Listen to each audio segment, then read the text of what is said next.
And we are back here on Open. Daren Jaime here with you, and we're so glad to have you sharing with us. As we've been talking about, a lot of the things that have been going on throughout COVID-19 here in New York City. One is addressing the needs of many people in our community. One of those things is the food injustice and injustice in the community. We've got somebody here that's been on the front lines in terms of that, leading a team of chefs and actually distributing healthy, nutritious, I should say, enriched meals to the front lines of those who are on the Black Lives Matter movement and the protests. We're pleased to be joined by Rasheeda McCallum, who is the executive director of the Black Chef Movement. And Rasheeda, good to have you. Hi, how are you? I'm excited to be here. I'm excited to have you too. And so, as we talk about this, you made it your personal venture to say, listen, for those people on the front lines of Black Lives Matter, we're going to make sure that you're taken care of with some meals. Talk to us about what got you motivated in wanting to do this. Well, I remember being home at the top of June. I was quarantining like most people were, and I was watching the news. And I said to myself one day, I was like, you know what? There's something I have to do. I have to help in a way that feels natural to me. So as a chef, that would be to provide people with food. So I decided just to give out food. Mhm. And so you say, okay, I'm a chef. I'm gonna give out food. But then, of course, the thought process goes from giving out food to where you're giving out food. And so, why did you make the decision in your mind to say, listen, okay, I'm gonna take it to the front lines? Well, prior to the country's renewed unrest, I was already giving out food to frontline workers in hospitals. And so this was kind of my element of always helping people. And so for them, I thought, you know what? I want to make sure that these protests can go on for as long as possible. And I know that these protesters are going to be hungry because they're human. And so I said to myself, you know what? Maybe I can help prolong the protest by contributing food. And so here you go. You say, I'm gonna contribute some food, right? And talk to us about what you actually did and what you're actually able to distribute. So I called a friend who's a chef, and I didn't tell her what I was going to do. I just asked her where I can go out to get a couple of things because I hadn't been outside in a while, so I wasn't sure if the prices had changed. And then prior to getting off the phone, she asked me, she said, hey, what do you need all this food for? Because she know at the time I wasn't cooking for any of my customers. And I said, I'm going to cook for the protesters. And immediately she said, wow, I want to help. So I thought to myself, you know what? If she may want to help, maybe there's other chefs who may want to help as well. So I continue to call all my old culinary school buddies, my old chef buddies that I used to work with, and everyone wanted to help. So together we all were able to contribute meals, and most of the time we are making meals that are easy to just grab and go. So we'll make like wraps, we'll make like little small salads. We have different beverages. We have granola bars. We have little power bars, muffins, things like that. Emphasis on healthy, right? Emphasis on healthy.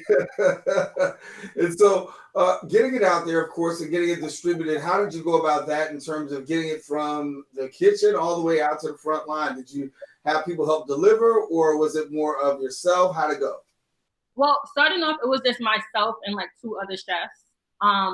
And then I was like, you know what? This is really like a movement. So now we have transporters. We have people who will go to the supermarkets just to go grocery shopping and bring the groceries to chefs who cannot leave their house. We have people who will bring the cooked foods to the sites. So we have different cars. We have people who are using mopeds. We have bikes. We have people who are on feet. Whatever you are able to do, we will take the help, and we're just all working together. Yeah. So you got people helping out, and so you've got chefs helping out. You've got people who are transporting stuff, but still, to this day, you're still doing the work. And talk to us about food donors and what possibly you can need right now. Right now, of course, we need food donations. We are working to save up monies so that we can have our own site. A lot of the times we have big companies who are reaching out to us and restaurants to donate food. And unfortunately, we don't have enough space to store it because we're all at home. So we're saving collectively to have our own site and own location. And we have been fundraising actively just for that. And so we talk about the great work that you're doing in terms of getting it out there to the front line. Talk about the response. What's it like for the people when they see this food actually hit the streets in the midst of what they're doing? Wow, it's amazing. At first, we weren't sure if anyone was actually going to eat our food just because, we're in the middle of a pandemic. But all of the protesters have been so grateful. Everyone is eating our food. We have had people see us outside and go to the store and get more waters for us just so that we can stay out there longer and continue to nourish the movement. So it's been really, really great, and we're just very appreciative. So when you talk about nourishing the movement, obviously it started off as a little something, a little dream, and then it expands, right? So Yeah. what's that feeling for you to take this dream that you have, and all of a sudden now it expands out into becoming literally a movement all by itself? I don't know. I just felt like I was chosen for this, to be honest. I felt like this is something I've been doing before, and now I've just been given the opportunity to really just take it to another level. It's a lot of work, but I'm grateful for all of the volunteers who has helped us in the background, because every day we have to send out emails, we have to put out phone calls to ask for food, and I can't do it by myself. So again, it's a collective, and I'm just appreciative. Yeah, it's a collective. So for people who want to donate food, obviously, what can they go about doing in terms of connecting with you? Also, for people who say, "Listen, this sounds like a real movement. I want to be a part of. Maybe I'm not the chef, right? Maybe I'm not that person, but I can do some transporting." What can they do? You can follow us on Instagram at Black Chef Movement. Also, we have a GoFundMe, and we have a Venmo. We're Black Chef Movement on all platforms. So just reach out to us. We have a position for everyone. So even if you can't cook, you can come out to the front lines and help us give out food. If you don't want to be outside, we need help organizing in the background. So there's so many different opportunities to join our team. Yeah. So tell us a little bit about what you were doing before COVID-19 hit. Obviously, you were doing some chefing, and so talk about that.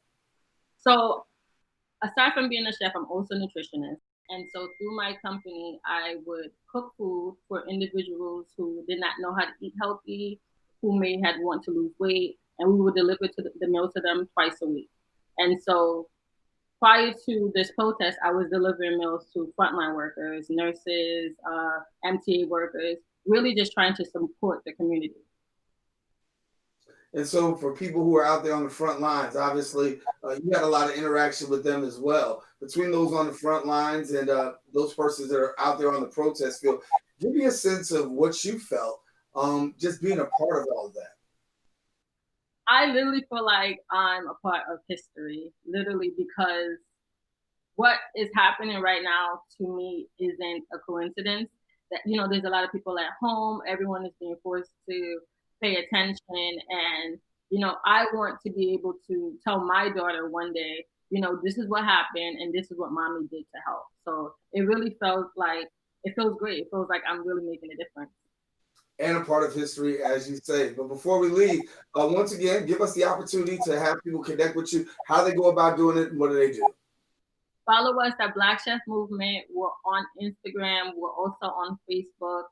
You can send us an email at blackchefmovement@gmail.com. You can donate to us at GoFundMe/Black Chef Movement, or you can send us direct donations via Venmo and Cash App, at Black Chef Movement. All righty. Rasheeda McCallum, thank you so much for being with us here on Open. Our guest, co-founder and executive director of Black Chef Movement. Thanks for the great work that you're doing and getting those protesters as well as those frontline workers taken care of. Thank you. Thank you, Daren.